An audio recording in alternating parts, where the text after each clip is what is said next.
할렐루야. 네. 할렐루야. 주일 예배 가운데 나오신 여러분 모두를 예수 이름으로 뜨겁게 환영합니다. 오늘 우리 하나님께서 예배 가운데 나오신 저와 여러분에게 주시는 생명의 말씀은 마가복음 11장 11절로 14절까지 우리 한 목소리로 찾아서 한 목소리 합독합니다. 시작. 예수께서 예루살렘에 이르러 성전에 들어가사 모든 것을 둘러보시고 때가 이미 저물매 12 제자를 데리시고 베다니에 나가시니라. 이튿날 그들이 베다니에서 나왔을 때 예수께서 시장하신지라. 멀리서 잎사귀 있는 한 무화과 나무를 보시고 혹 그 나무에 무엇이 있을까 하여 가셨더니 가서 보신즉 잎사귀 외에 아무것도 없더라. 이는 무화과의 때가 아님이라. 예수께서 나무에게 말씀하여 이르시되 이제부터 영원토록 사람이 내게서 열매를 따먹지 못하리라 하시니 제자들이 이를 듣더라. 여러분, 예수님께서는 하나님 우리 아버지 뜻을 이루시려고 예루살렘으로 올라가셨어요. 십자가 달려 몸짓고 피 흘려 죽으시고 그 피로 인류의 모든 죄를 계속 하시려고 예수님은 예루살렘으로 입성하셨어요. 예루살렘으로 입성하신 예수님은 예루살렘 성전을 두루 이렇게 둘러보시고 저녁이 되자 베다니 마을로 내려가서 그곳에서 휴식을 취하시려고 베다니 마을로 내려가셨습니다. 휴식을 취하시고 이튿날 예루살렘 성전으로 올라가시려고 베다니 마을에서 이렇게 나왔을 때 예수님은 몹시 시장하셨어요. 그런데 그때 몹시도 시장하신 예수님의 눈앞에 입이 무성한 무화과 나무가 보였습니다. 몹시도 시장하신 예수님께서는 입이 무성한 무화과 나무 앞으로 가서 무화과 열매를 찾았어요. 유심히 찾았는데 그러나 야석가게도 무화과 열매가 없었습니다. 여러분, 무화과 나무가 잎은 무성하고 풍성한데 그런데 왜 열매가 없을까요? 그 이유를 오늘 본문 10절로 12절에서 이렇게 말씀하십니다. 우리 11절로 13절 다시 한번 읽어보겠습니다. 시작. 예수께서 예루살렘에 이르러 성전에 들어가사 모든 것을 둘러보시고 때가 이미 저물매 12 제자를 데리시고 베다니에 나가시니라. 이튿날 그들이 베다니에서 나왔을 때 예수께서 시장하신지라. 멀리서 잎사귀 있는 한 무화과 나무를 보시고 혹 그 나무에 무엇이 있을까 하여 가셨더니 가서 보신즉 잎사귀에 아무것도 없더라. 이는 무화과의 때가 아님이라. 무화과 나무가 무화과 열매를 맺지 못하는 것은, 무화과 열매가 없는 것은 무화과 열매가 맺힐 때가 아니어서 열매를 맺지 못했을 뿐인데, 그런데 예수님께서는 이런 무화과 나무를 향해 저주를 하십니다. 그것도 조용히 속삭이듯이 혼잣말로 그렇게 저주하시지 아니하시고 제자들이 듣지 않으려고 귀를 아무리 세게 막아도 들을 수밖에 없도록 큰 소리로 이렇게 저주하십니다. 예수께서 나무에게 말씀하여 이르시되 이제부터 영원토록 사람이 내게서 열매를 따먹지 못하리라. 이렇게 하시니 제자들이 이를 듣더라. 이렇게 되어 있어요. 여러분, 예수님이 이 무화과 나무를 향해 너는 이제부터 영원토록 사람이 내게서 열매를 따먹지 못하리라 라고 이렇게 하신 저주는요, 무화과 나무에게 있어서는 가장 치명적인 저주인 줄로 믿습니다. 왜냐하면 무화과 나무가 열매를 맺지 못한다면 그러면 이 무화과 나무는 무화과 나무로서의 존재 자체가 부정당하는 것이고 존재 가치가 박탈당한 것이기 때문에 그런 줄 믿습니다. 여러분은 예수님을 어떤 분으로 알고 믿고 지금 따르고 계십니까? 우리는 예수님을 선하신 분으로, 살려주시는 분으로, 좋으신 분으로 그렇게 믿고 그분을 따르고 있습니다. 그런데 오늘 우리가 읽은 본문에 보면 그토록 선하신 예수님께서, 그토록 살리시기를 기뻐하시는 그 예수님께서, 그토록 좋으신 예수님께서 열매를 맺을 때가 아니어서, 그래서 열매를 맺고 싶어도 열매를 맺지 못하고 있는 무화과 나무를 향해 저주를 하십니다. 그것도 다시는 열매를 맺지 못하도록 저주를 하십니다. 여러분, 이렇게 무화과 나무를 저주하시는 예수님의 행동이, 예수님의 모습이 지금 여러분 아무 갈등 없이 아멘으로 믿어지십니까? 아멘으로 하다 보기가 어렵고 갈등이 막 생길 거예요. 왜 이러신가 지금 이거? 아니, 무화과 열매가 맺을 때가 아니어서 하나님이 그렇게 자유일치를 만들어 놓아서 무화과 나무는 그게 순응하고 무화과 나무 열매 맺지 못하고 뿐인데 왜 저주를 하시는 말이에요? 그런데 오늘 우리가 읽은 이 마가복음에 사용된 독특한 문학적인 기법을 이해함으로 이 속에 들어있는 비밀을 알게 된다면, 이 속에 들어있는 복음의 그 비밀을 알게 된다면, 그러면 예수님이 잎이 무성한 무화과 나무를 저주하신 그 이면에 숨겨진 그 영적인 비밀을 우리가 깨닫게 될 것이고, 그 깨닫게 된다면, 그러면 예수님이 하신 이 모든 것에 아멘으로 하다 바는데 아무 갈등이 없게 될 거예요. 마가는 이게 마가복음을 이렇게 기록하면서 말하고자 하는, 그 드러내고자 하고 하는,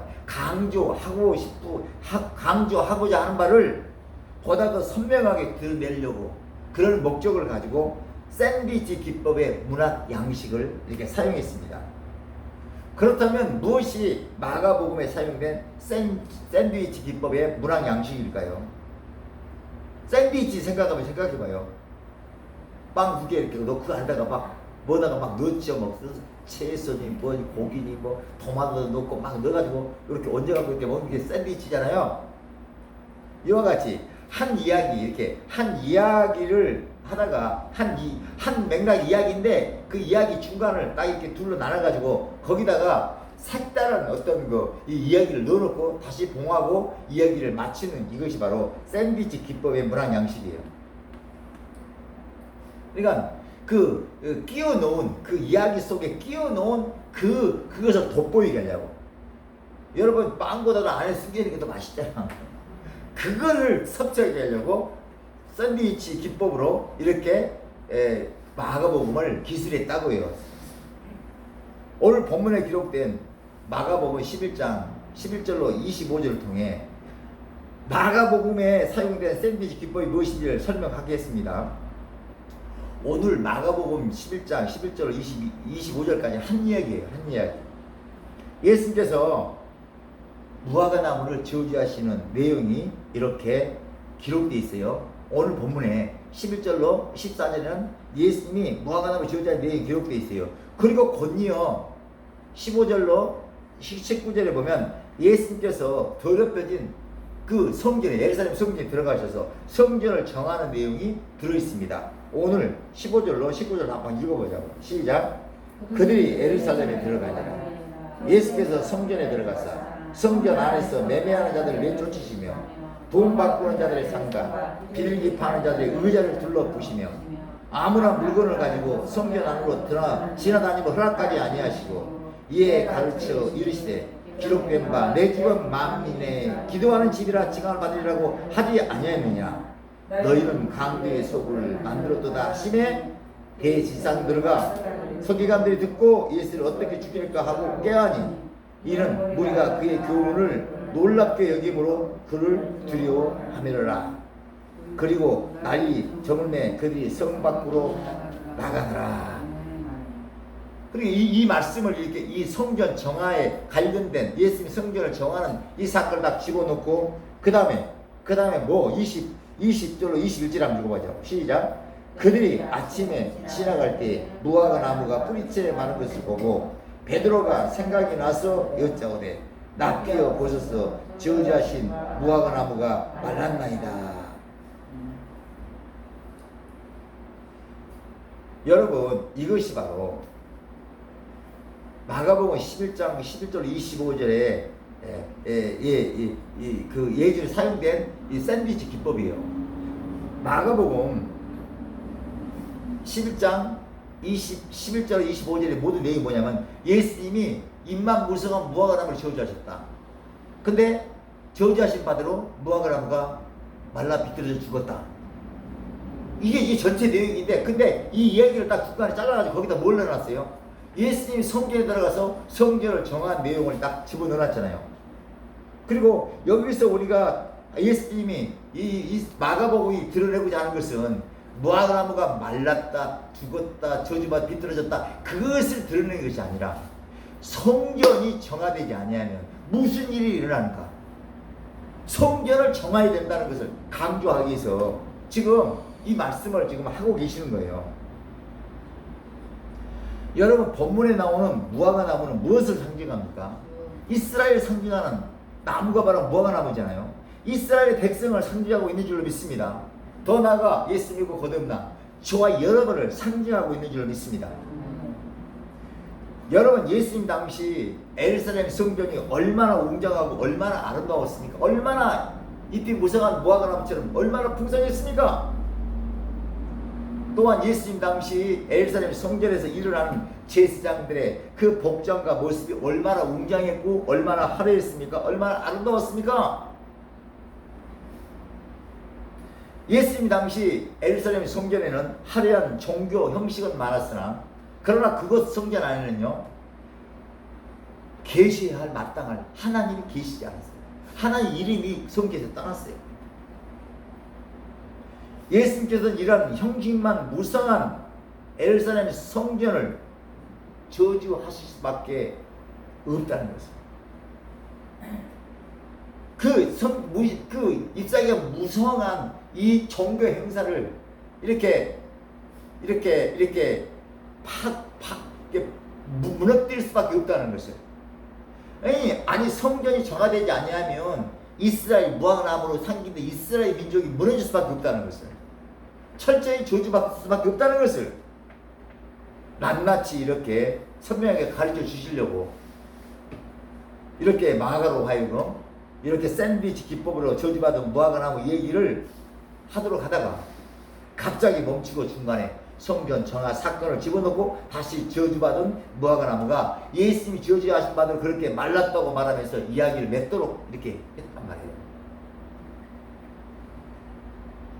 무화과나무로 상징된 저와 여러분에게서 무화과 열매가 시기와 때를 초월하여 항상 풍성하게 열려 있기를 원하시면 아멘.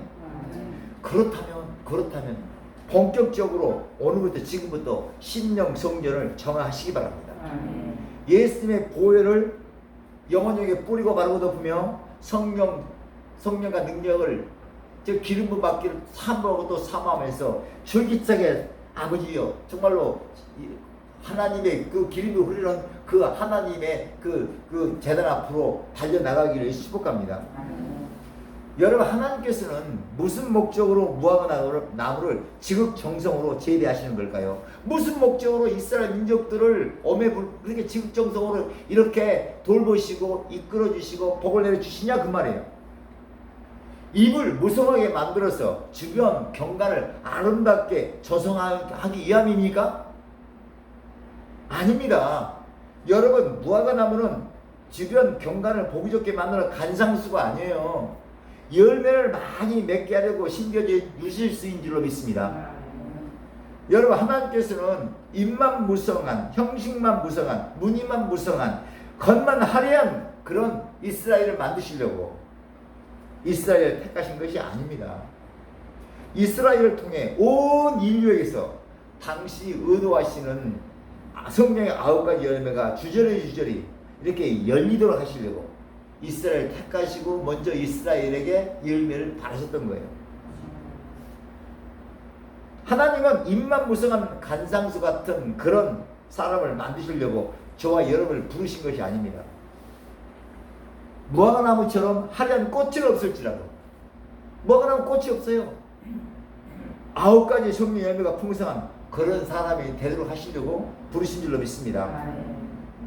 그런데 예수 피로 제사를 받고 지속적으로 성령과 능력을 기름 부음 받아서 우리 몸이 하나님의 성전으로 회복되고 작동이 잘 돼야 비로소 하나님이 기뻐하시는 그런 아름다운 성령 열매가 풍성하게 맺혀지는 줄로 믿습니다.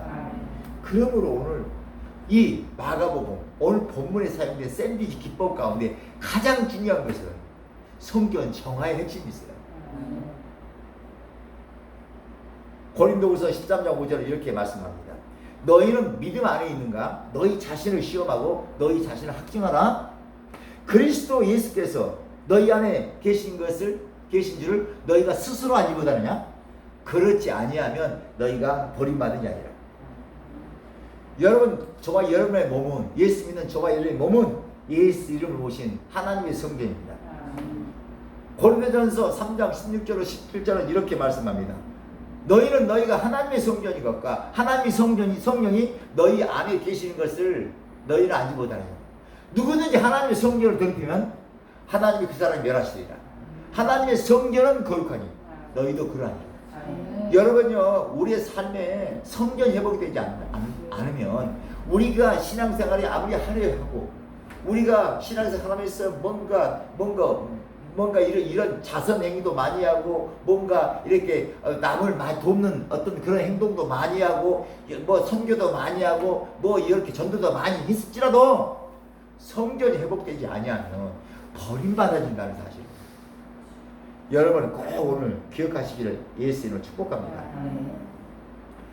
여러분 지금은 그 어느 때보다도 심령 성전이 진짜 하나님 원하신 바대로 하나님 원하시는 그 성전으로 잘 작동이 되지도록 우리가 지금은 그런 때보다 성전을 정하는 일에 우리가 신년을 기울여야 할 때인 줄로 믿습니다. 6월은 청포도가 익어가는 아름다운 계절이에요. 오늘 주일 예배를 통해 예수 피를 먹고 마시며 말씀과 기도로 성령과 능력을 충만한 기름 부음 받게 되면 그러면 성전이 정화되고 원활하게 작동이 됨으로 말미암아 본격적으로 청포도와 같은 그런 하나님께 기뻐하시는 열매들이 주저리 열리고 더 나아가 탐스럽게 토실토실하게 익어가게 되는 줄로 믿습니다. 할렐루야. 여러분 예수님은 곧 재림하십니다. 그러므로 지금은 그 어느 때보다도 심령 성전을 정화해야 할 때예요. 형식, 그 다음에 어떤 거 교리, 이런 세상적인 어떤 지식, 또 세상적인 어떤 모양 내는 거, 이것보다는, 이것도 필요하겠지만, 이것보다는 무엇보다도 그 샌드위치 안에 들어있는 그 내용물처럼, 이 내용물이 알차야 돼요. 그 내용물이 알찬다는 것은 성전이 정화돼요. 성전이 정화돼요. 여러분 신앙생활을 아무리 하게 하고 웅장해도 신앙생활 아무리 하려고 웅장해도 무화과 나무 잎이 무성한 것처럼 그렇게 겉모습이 아무리 화려하게 보여도 심령 성전이 정화되지 아니하면 그러면 주님의 공중에 재림하실 때 들림받지 못하고 버림을 받을 수도 있다는 사실을요. 여러분이 오늘 깨달을 것도 깨달아야 돼요. 그런 연유로 하나님께서는 저와 여러분의 심령 성전을 정화시키려고 저와 여러분 주변에다가 이런 사람과 저런 사람, 이런 환경과 저런 환경을 배치해 놓으셨어요. 저와 여러분의 눈에서 성전이 제대로 작동되지 못하도록 만드는 그 둘보를 빼내시려고, 둘보를 제거해내시려고 눈에 티가 있는 사람들을 저와 여러분 곁에 배치해 놓으셨어요. 그러므로 남의 눈에 티가 잘 보이고 그리고 그 남의 눈에 들어있는 티를 지적하며 더 나아가 빼주고 싶은 그런 감정과 생각으로 인해 마음이 격동이 될 때 그때 우리는 생각을 바꿔야 돼요. 하나님께서는 저렇게 눈에 티가 있는 사람을 통해 내 눈에 들어있는 내가 알기보다는 둘보가 무엇인지 둘보를 빼어내라고 성전이 너의 성전이 정화되고 네 성전이 진짜 아무 죄가 없이 아무 맡김이 없이 하나님과 그 사람을 연결시켜라고 그렇게 하나님이 지금 내게 말씀하시는구나. 이렇게 깨닫고 오직 예수피만이 지혜를 사는 능력이 있고 예수피만이 성령의 기름 부음을 받을 능력이 있기 때문에 예수피를 뿌리고 바르고 덮으며 예수 보혈을 찬양하고 또 찬양하는 그런 삶을 그런 신앙생활을 하게 될 때 하나님 기뻐하시는 성전이 회복되고 하나님 기뻐하시는 열매들이 항상 맺히게 될 줄 믿습니다. 그런데 여러분 이렇게 생각을 바꾸는 것이 말처럼 쉽지가 않습니다.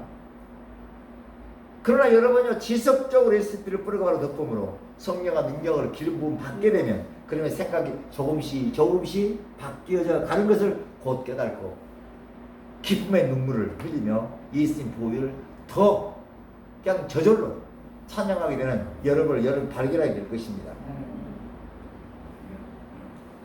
하나님 우리 아버지께서 오늘 이렇게 저와 여러분을 주일 예배로 불러 모아신 이유가 뭐겠습니까? 성령과 능력을 한량없이 기름 부으시고 육신의 생각을 영의 생각으로 바꾸어 주시기 위함인 줄로 믿습니다.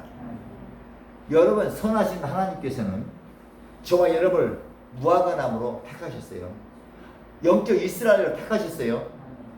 이 이스라엘 그런데 선하신 좋으신 전능하신 우리 하나님께서는 왜 이렇게 당신이 택하신 우리들을 코로나19와 같은 1년의 힘겨운 환경 가운데다가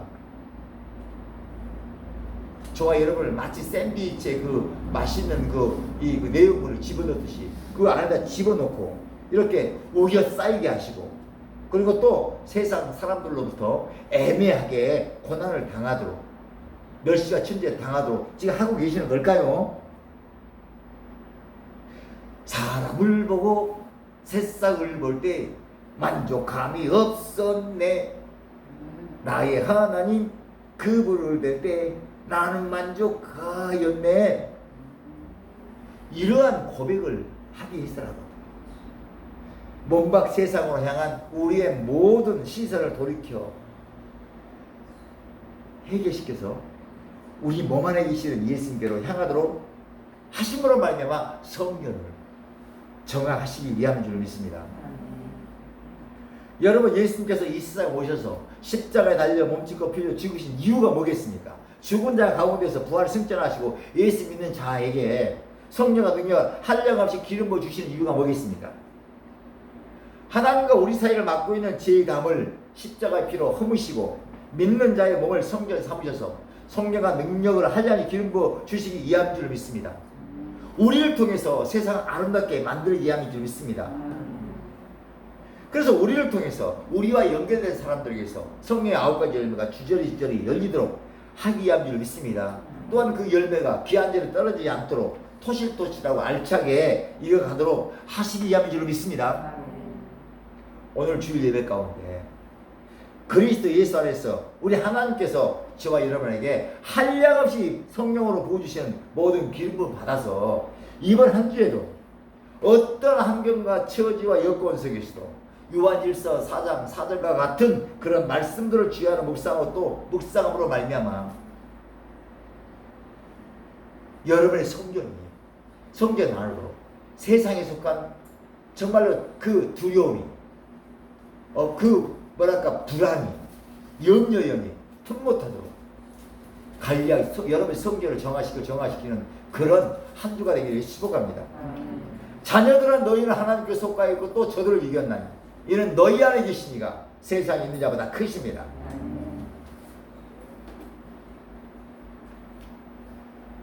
여러분이 이번 한 주간 기름부음 받아서 오늘 예배까지 기름부음 받아서 삶 속에 들어가서 이런저런 사람 만나거나 이런저런 환경에 처했을 때 어떤 환경에 처하든 어떤 처지와 여건과 상황일지라도 그것을 하나님의 말씀으로 그때그때 바꾸어서 그렇게 생각하고 느끼고 움직여 버리면 그러면요 여러분의 심령성경이 잘 정화되고 여러분의 심령성경이 하나님 기뻐하시는 바대로 작동이 되어지면서 여러분에게서 항상 성령의 9가지 열매가 주저리주저리 열리게 될 것이고 여러분과 연결된 여러분과 연결될 사람들에게서도 아름다운 아버지 정 무화과 열매가 맺히게 될 줄로 믿습니다. 할렐루야. 이것이 바로 저와 여러분을 예배 가운데로, 주 예배 가운데 불러주시는, 그래서 부르시고 기름 부어주시는 하나님의 목적인 줄로 믿습니다. 그 하나님의 그 마음을 우리가 오늘 생각하고, 우리 많은 하나님 어르신 주시옵소서. 성경에 작동되기 원합니다. 고백하면서 그런 심정을 가지고 우리 함께 찬양합니다. 찬송가 428장입니다.